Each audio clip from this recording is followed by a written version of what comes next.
Hello everyone, welcome to your channel basic knowledge. आज से हम शुरू करने जा रहे हैं एजुकेशनल साइकोलॉजी यानी शिक्षा मनोविज्ञान। ठीक है, जो कि टीचिंग एग्जाम में बहुत पूछे जाते हैं। तो हम इसकी पूरी सीरीज करेंगे। टीचिंग एप्टीट्यूड में जितने भी हमारे टॉपिक आएंगे वो सभी हम कवर करने जा रहे हैं। आज हमारी पहली क्लास है जिसमें हम पढ़ने जा रहे हैं एजुकेशनल साइकोलॉजी, शिक्षा मनोविज्ञान।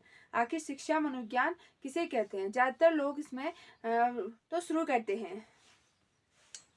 देखिए, सबसे पहले शिक्षा मनोविज्ञान इसको हम एजुकेशनल साइकोलॉजी कहते हैं। ठीक है, शिक्षा मनोविज्ञान। अब शिक्षा मनोविज्ञान को पढ़ने से पहले हमें सबसे पहले शिक्षा के बारे में पढ़ना होगा और मनोविज्ञान के बारे में पढ़ना होगा। ठीक है, शिक्षा यानी एजुकेशन, मनोविज्ञान यानी साइकोलॉजी। सबसे पहले हम शिक्षा के बारे में बात करते हैं। शिक्षा का अर्थ। ठीक है, शिक्षा का अर्थ क्या होता है? सबसे पहले हम इसके बारे में डिस्कस करते हैं। शिक्षा यानी एजुकेशन।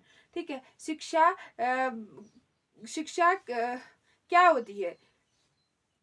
किसी भी व्यक्ति के व्यवहार में परिवर्तन करना। ठीक है, उसके व्यवहार में इस तरीके से परिवर्तन करना कि उसका जो है व्यवहार परिवर्तित होके वह एक सुसभ्य बने। ठीक है, और वह एक समाज के अनुकूल व्यवहार करे और साथ ही साथ वह उसके ज्ञान में भी वृद्धि हो और साथ ही साथ उसके आचरण में भी सभ्यता आए। ठीक है, इसी के लिए शिक्षा जो है वह जरूरी होता है। मेनली हम कहते हैं कि शिक्षा से क्या होता है, हमारे ज्ञान बढ़ता है। ठीक है, हमें नॉलेज होती है, हमें हमारा ज्ञान बढ़ता है। ठीक है, वैसे शिक्षा जो है वह शिक्षा शास्त्रियों के अनुसार निरंतर चलती रहती है। ठीक है, जीवन प्रयत्न चलती रहती है। सबसे पहले कोई बच्चा पैदा होता है तो उसके माँ बाप जो है वह थोड़ा सा बड़ा होता है तो उसको बैठना उठना सिखाते हैं, चलना सिखाते हैं। ठीक है, और उसको बिहेव करना सिखाते हैं। उसके बाद थोड़ा बड़ा होता है, वह 3-4 साल का होता है तो उसको स्कूल भेज देते हैं। ठीक है, वहाँ जाके वह बहुत कुछ सीखता है अपने अपने आस और व्यक्तियों के साथ। ठीक है, अपने साथ के साथियों के साथ, टीचर्स के साथ। ठीक है, बहुत सारी चीज़ें वह सीखता है विद्यालय में। तो विद्यालय का जो वातावरण है वह तो एक निश्चित है। ठीक है, वह 12th पास आउट होके विद्यालय पूर्ण कर देगा, लेकिन उसके बाद भी ये जो शिक्षा है वह चलती रहती है। ठीक है, हमारा जो सीखना है, ठीक है, हमारा जो एजुकेशन है वह हम लगातार सीखते रहते हैं, जीवन प्रयत्न। ठीक है, विद्यालय का जो शिक्षा है वह एकदम सीमित है। ठीक है, वह संकुचित है, लेकिन जो हमारा जीवन प्रयत्न जो शिक्षा हम ग्रहण कर रहे हैं, जो हम सीख रहे हैं, वह तो हमें लंबे समय तक हमें क्या करेगा, सीखना होगा। ठीक है, जीवन प्रयत्न चलेगी वो प्रक्रिया, तो वह क्या हो जाएगी, वह हमारा शिक्षा का व्यापक अर्थ हो जाएगा। ठीक है, संकुचित अर्थ क्या हो जाएगा हमारा, हम विद्यालय में रहकर कोई चीज निश्चित, ठीक है, पाठ्यचर्या के हिसाब से सीखेंगे। ठीक है, सीक्वेंस में सीखेंगे, व्यवस्थित रूप से कोई चीज सीखेंगे। लेकिन हमारा जीवन प्रयत्न, ठीक है, जीवन भर हम कोई चीजें सीखेंगे। ठीक है, वे प्रक्रिया क्या हो जाएगी, हमारा शिक्षा की व्यापक अर्थ हो जाएगा। ठीक है, वह प्रक्रिया हमारी व्यापक अर्थ में हो जाएगी। ठीक है, अब हम बात करते हैं शिक्षा की शाब्दिक अर्थ। शिक्षा का शाब्दिक अर्थ क्या है? ठीक है, शिक्षा जो है वह शिक्ष धातु से बना है जिसमें अ प्रत्यय लगाया है। ठीक है, शिक्ष का मतलब होता है सीखना और सिखाना। ठीक है, सीखना और सिखाना, और उसमें आ लगा दिया तो क्या बन गया, वह एक क्रिया बन गई। शिक्षा और सीखना और सिखाने की क्रिया है। ठीक है, शिक्षा क्या है, सीखना और सिखाने की क्रिया है। ठीक है, और उसी तरह एजुकेशन जो है वह एजुकेटम से बना है। ठीक है, इसमें जो ई है उसका मतलब होता है आगे की ओर। ठीक है, आगे की ओर, और ड्यू को मतलब होता है बढ़ना। ठीक है, आगे की ओर बढ़ना, आगे की ओर बाहर निकलना। ठीक है, इस सेंस में हम यूज करते हैं एजुकेशन का। ठीक है, अब हम बात करते हैं इसके शिक्षा का संप्रत्यय। ठीक है, शिक्षा का जो कॉन्सेप्ट है वह दार्शनिक, समाजशास्त्री और मनोवैज्ञानिक रूप से किस तरीके से लिया जाता है। सबसे पहले हम दार्शनिक यानी कि फिलोसॉफी, फिलोसॉफी शिक्षा को किस नजरिए से देखते हैं? फिलोसॉफी जो है, जो दार्शनिक है, वह कहते हैं कि जो शिक्षा है वह मानव के व्यवहार का अध्ययन करता है। तो जो मानव है, मनुष्य के लिए वह बना है, ठीक है, शिक्षा जो है वो मनुष्य के लिए होती है, वह उसे मनुष्य केंद्रित बनाते हैं, ठीक है, मानव केंद्रित बनाते हैं। और यह शिक्षा जो है वह क्या करती है, मनुष्य का विकास करती है, ठीक है, उसको उसका डेवलप करती है। यह कौन कहता है? दार्शनिक कहते हैं, ठीक है। और शिक्षा का उद्देश्य भी क्या है? एक अच्छा नागरिक बनाना, एक व्यक्ति को एक सुव्यवस्थित नागरिक बनाना और उसको एक कर्तव्यनिष्ठ देश के लिए लाभप्रद बनाना, ठीक है। तो ये कहते हैं दार्शनिक। अब इसमें प्लेटो आ जाता है, ठीक है। प्लेटो कहता है कि जो मनुष्य का जो अंतिम लक्ष्य है, ठीक है, वो क्या है? मोक्ष प्राप्त करना, ठीक है, आत्मा को शुद्धिकरण करना। तो शिक्षा क्या करता है? इसमें योगदान देता है, ऐसा पुराने प्लेटो का कहना है, ठीक है। और उसी तरह हम आगे बढ़ते हैं हर्बर्ट के बारे में, ठीक है। वो लोग क्या कहते हैं? वो लोग कहते हैं कि जो मनुष्य है, उस शिक्षा उसका क्या मेन उद्देश्य है? उसको एक अच्छा नागरिक बनाना, ठीक है, उसे एक अच्छा नागरिक बनाना और उसे इस लायक बनाना कि वह अपना जीवन अच्छे से निर्वाह कर सके और वह किसी के लायक बन सके, किसी के काम आ सके, ठीक है। यह कहते हैं हर्बर्ट, ये जो मॉडर्न लोग हैं वह कहते हैं इस बारे में, ठीक है। अब हम बढ़ते हैं समाजशास्त्रीय। समाजशास्त्रीय क्या कहते हैं? समाजशास्त्रीय के लिए शिक्षा का संप्रत्यय है जो समाज के लायक हो, ठीक है, समाज के मान्य व्यवहारों को फॉलो करे, उनके अनुकूल हो, ठीक है। क्योंकि मानव जो है वह एक सामाजिक प्राणी है, वह समाज में रहता है, जो कुछ भी सीखता है वह समाज से सीखता है, ठीक है। तो वह अगर अच्छा होगा तो समाज अच्छा होगा, अगर एक व्यक्ति अच्छा है तो समाज भी अच्छा होगा। अगर ये व्यक्ति जो अशिक्षित है, अज्ञानी है, तो वह समाज का भी एक हिस्सा है, ठीक है। तो समाज भी क्या होगा? हमारा अज्ञानी बनेगा, ठीक है, वह भी अनएजुकेटेड होगा, वह भी इलिटरेट होगा। लेकिन अगर जो बच्चा, जो एक व्यक्ति है, अगर वह शिक्षित हो तो वह देश के विकास में अपना योगदान देगा, ठीक है। उसी तरह समाज भी क्या करेगा? विकासशील होगा, ठीक है, अपने देश को विकसित बनाएगा। तो यही बात कह रहे हैं समाजशास्त्री। अब अगला है हमारा मनोवैज्ञानिक। अब जो मनोवैज्ञानिक हैं वह शिक्षा के बारे में क्या धारणा रखते हैं?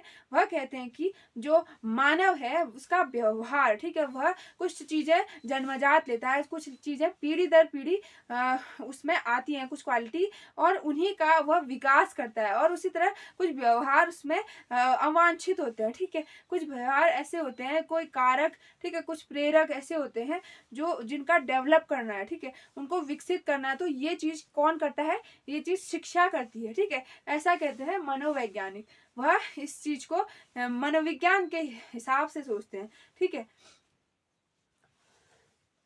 अब हम बात करेंगे शिक्षा की प्रकृति, ठीक है, यानी शिक्षा की क्या विशेषता है, ठीक है। अब इसमें हम सबसे पहले देखेंगे कि जो शिक्षा है वह व्यापक अर्थ में भी है और संकुचित अर्थ में भी है। संकुचित अर्थ में मैंने बताया था, विद्यालय में कोई बच्चा विद्यालय जाता है तो वहाँ वह शिक्षा एक सीमित लेता है, ठीक है, उसे सिर्फ थोड़ी सी, मतलब थोड़ी मात्रा में मिलती है, ठीक है, जितना कि पाठ्यक्रम में होगा उतना ही उसको शिक्षा दी जाती है। लेकिन जब वह जीवन प्रयत्न, ठीक है, जीवन भर पर चलता है, ठीक है, जीवन भर वह सीखता है, कुछ ना कुछ सीखता है, वे प्रक्रिया शिक्षा की व्यापक अर्थ में हो जाएगी, ठीक है।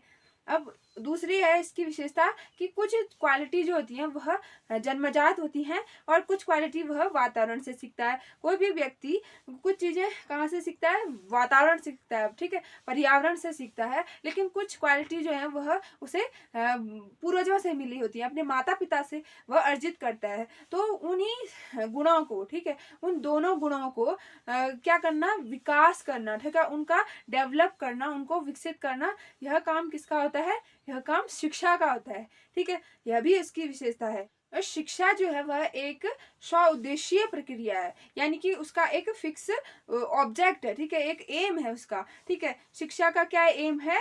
एक नागरिक बनाना, अच्छा नागरिक बनाना, किसी मनुष्य को उसका उसके वो अवांछित जो कार्य होते हैं, उनके जो वह व्यवहार होते हैं जो गलत होते हैं, उनको सुधारना, ठीक है, उसमें इम्प्रूवमेंट करना, और साथ ही साथ उसको एक योग्य व्यक्ति बनाना और योग्य नागरिक बनाना, यह है शिक्षा का उद्देश्य। तो वह एक स्वउद्देशीय प्रक्रिया है, ठीक है। इसी तरह शिक्षा की प्रकृति यह भी है कि शिक्षा में जो है 3 चीजें होती हैं, ठीक है। शिक्षा में क्या होती है? 3 चीजें। एक तो होता है सिखाने वाला, जैसे मैं यहाँ पे आपको कुछ सिखा रही हूँ, ठीक है, तो एक हो गया सिखाने वाला, एक हो गया सीखने वाला, जैसे कि आप कुछ सीख रहे हो मुझसे, तो आप हो गए सीखने वाले। और तीसरा क्या होता है? जो चीज मैं बता रही हूँ, ठीक है, जो चीज मैं आपको डिलीवर कर रही हूँ, ठीक है, वह कंटेंट, वह पाठ्यचर्या, वह क्या हो जाएगी हमारी? वह तीसरी हो जाएगी। वह जैसे कि किसने बताया था? ध्रुवीय प्रक्रिया है। एडम्स ने बताया था कि जो शिक्षा है वह द्विध्रुवीय है, ठीक है। और इसी तरह जॉन डीवी ने क्या बोला था? शिक्षा जो है वह त्रिध्रुवीय है, ठीक है।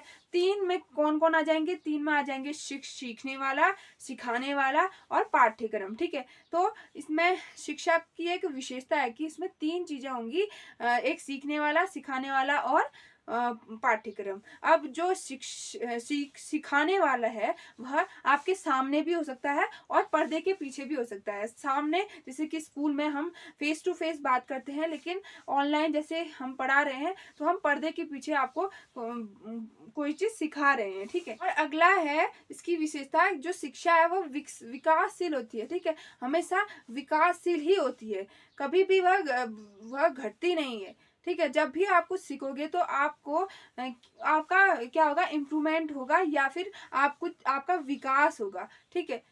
तो इसलिए शिक्षा क्या है? एक विकासशील प्रक्रिया है। तो अब हम बात करेंगे अगला मनोविज्ञान के बारे में।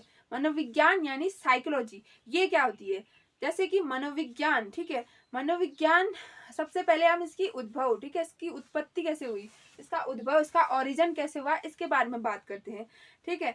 सबसे पहले जब यह मनोविज्ञान कोई विषय नहीं था, यह एक फिलोसॉफी का ही भाग था, ठीक है, वह एक अलग रूप में सब्जेक्ट नहीं था।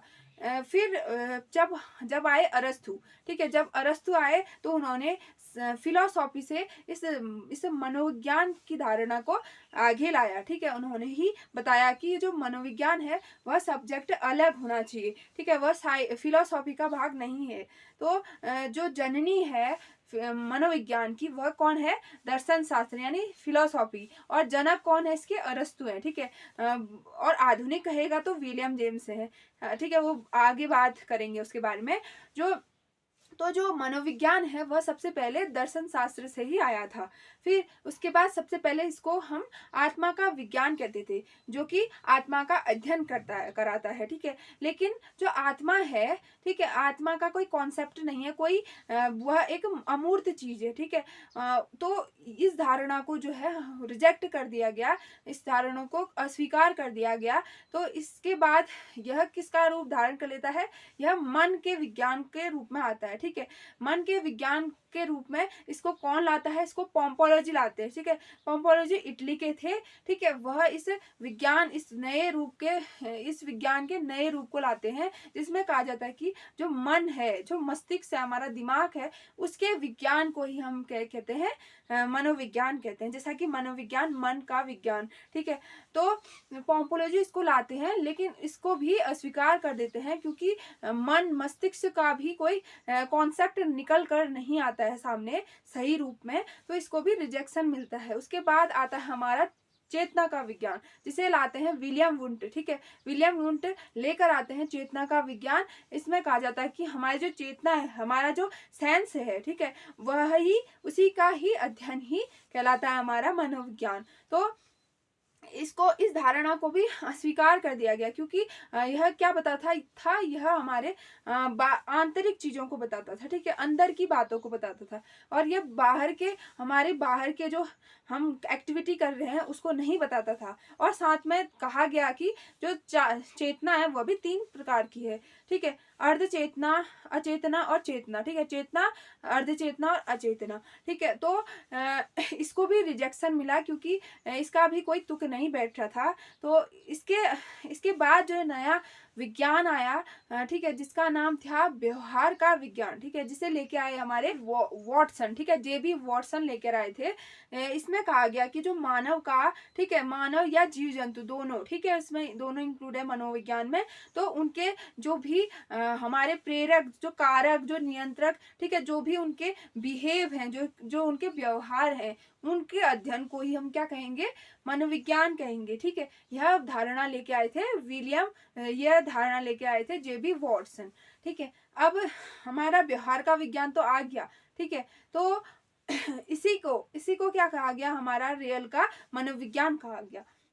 अब हम बात कर लेते हैं मनोविज्ञान का शाब्दिक अर्थ क्या है। मनोविज्ञान का शाब्दिक अर्थ, जैसा कि मनोविज्ञान जो है वो दो शब्दों से मिलकर बना है, ठीक है। साइकोलॉजी जो शब्द है वह दो शब्दों से मिलकर बना है, साइकी और प्लस लोगोस, ठीक है, साइकी प्लस लोगोस। साइकी मतलब होता है आत्मा और लोगोस मतलब होता है उसका अध्ययन, ठीक है, यानी आत्मा का अध्ययन इसका शाब्दिक अर्थ है, जो कि ग्रीक यूनानी भाषा का है, ठीक है। और इसमें कहा गया कि जो आत्मा का विज्ञान है वही क्या है, मनोविज्ञान है, ठीक है। यह इसका शाब्दिक अर्थ हो गया। अब आगे बढ़ते हैं। अब हम देख लेते हैं कि मनोविज्ञान का सही में अर्थ क्या है, ठीक है। मनोविज्ञान जो है वह मानव, ठीक है, साथ ही साथ पशु पक्षी, मानव पशु पक्षी के व्यवहार का, ठीक है, उनके प्रेरक, उनके कारक, ठीक है, उनके नियंत्रक जो भी व्यवहार हैं, ठीक है, जो भी व्यवहार है उनका अध्ययन करना, साथ ही साथ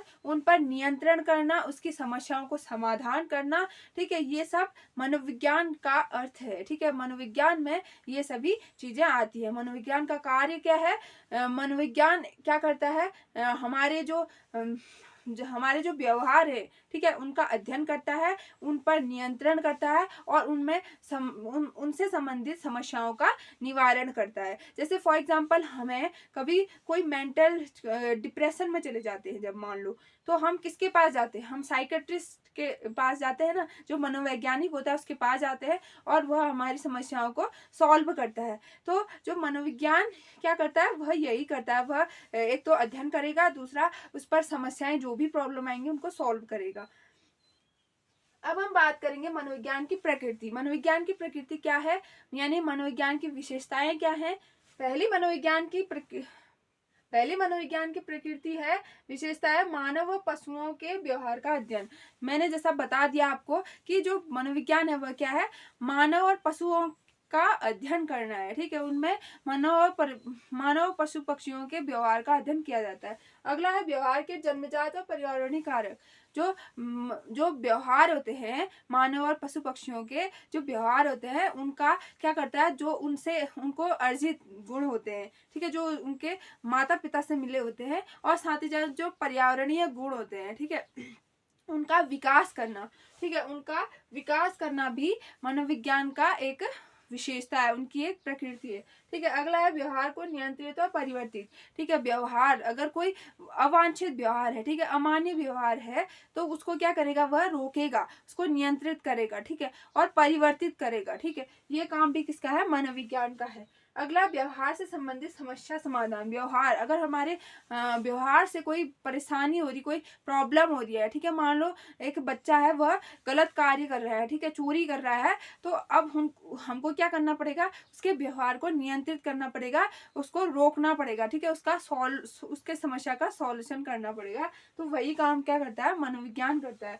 अगला सार्वभौमिक और प्रमाणित। मनोविज्ञान क्या होता है, वह सार्वभौमिक यानी कि यूनिवर्स होता है, उसमें एक फैक्ट होता है, ठीक है। जैसे कि फॉर एग्जांपल कि एक बच्चा है, वह सबसे पहले अपना गर्दन उठाता है, ठीक है, फिर वो बैठना सीखता है, फिर क्रॉलिंग करता है, उसके बाद जो वह दीवार के सहारे खड़े होना सीखता है, ठीक है, फिर चलना सीखता है। तो यही सीक्वेंस हर बच्चे में हमको दिखाई देगा, यह यूनिवर्सल ट्रुथ है। अगला है प्रमाणित, ठीक है। प्रमाणित यानी कि मनोविज्ञान जो है वह प्रमाणित होता है, उतना प्रमाणित होता है कि हम उसके बारे में बता सके कि हाँ यह भविष्य में यह चीज होती है, ठीक है। हम उसको सोच सकते हैं, हम उसके बारे में विचार कर सकते हैं कि यह चीज जो है वह होगी, ठीक है, सभी में होगी, जैसा कि मैंने पहले उदाहरण में आपको बताया।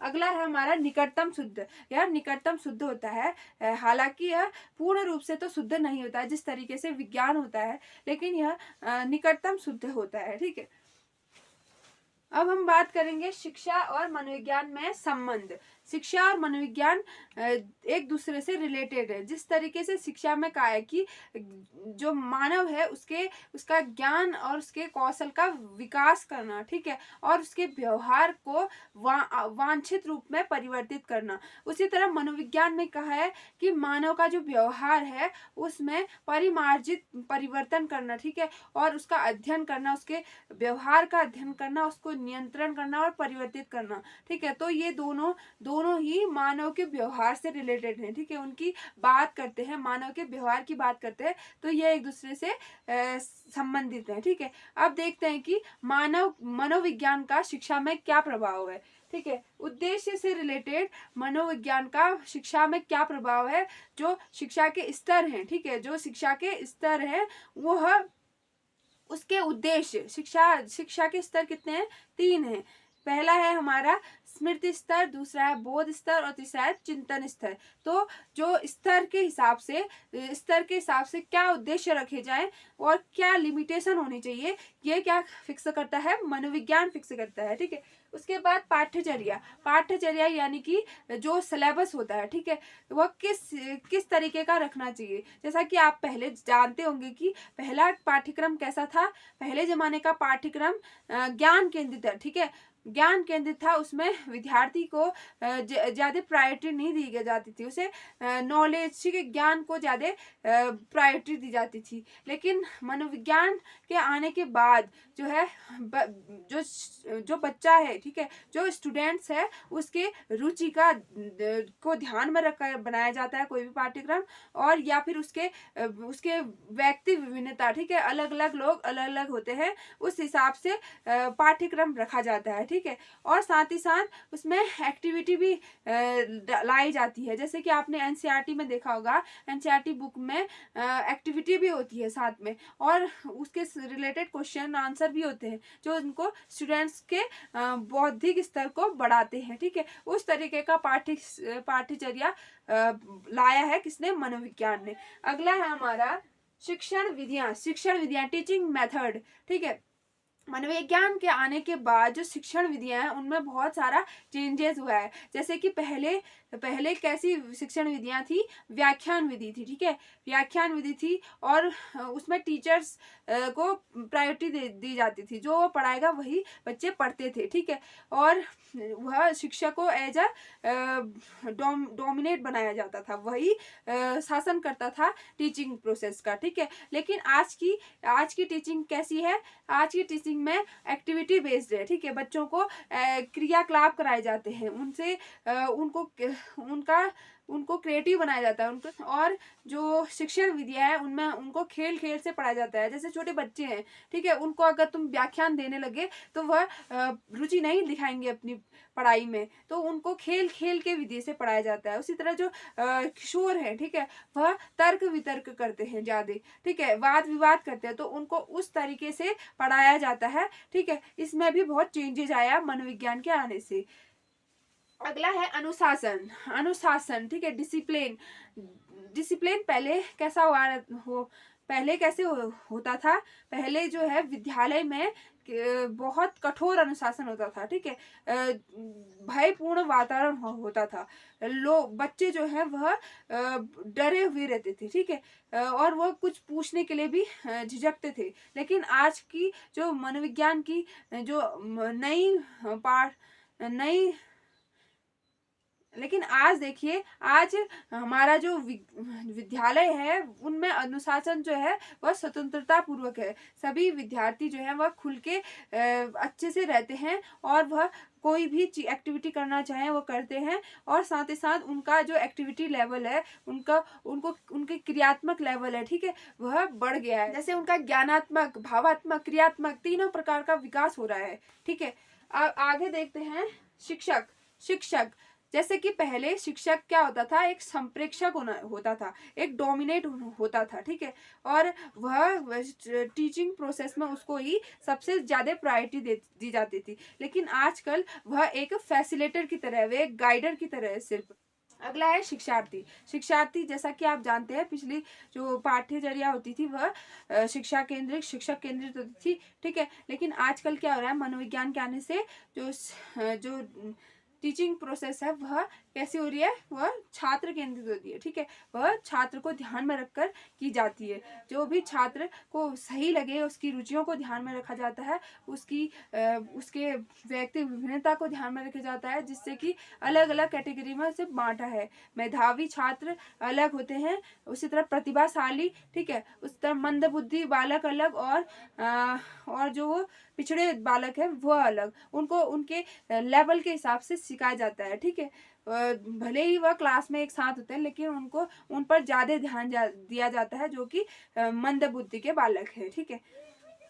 अगला है मूल्यांकन। मूल्यांकन में भी परिवर्तन आया है मनोविज्ञान के आ जाने से। पहले का मूल्यांकन कैसा होता था, वह समान उपलब्धि परीक्षण होता था, ठीक है, समान उपलब्धि परीक्षण होता था। लेकिन आजकल के परीक्षण कैसे होता है, मानव उपलब्धि परीक्षण, ठीक है। उनमें हम उनकी समझ को, उनका मूल्यांकन करते हैं, ठीक है, उनकी समझ का मूल्यांकन करते हैं, उनके डेवलपमेंट का मूल्यांकन करते हैं। लेकिन पहले क्या होता था, पहले साल भर में सिर्फ एक बार परीक्षा होती थी, ठीक है, और उसी के मार्क्स जितने आते थे उसी के हिसाब से बच्चा पास या फेल होता था। लेकिन आज की पद्धति क्या है, वह साल भर में क्या प्रोग्रेस कर रहा है, ठीक है, वह साल भर में जो भी प्रोग्रेस कर रहा है, चाहे वह क्लास में हो, चाहे वो ग्राउंड में हो, चाहे वो और उसके व्यवहार, उसके बिहेवियर, ठीक है, क्लास में उसका रहन सहन कैसा है, सब चीज़ों को देखकर क्या किया जाता है, उसका मूल्यांकन किया जाता है। तो फिर यह चेंजेस किससे आए, मनोविज्ञान के आ जाने से आए।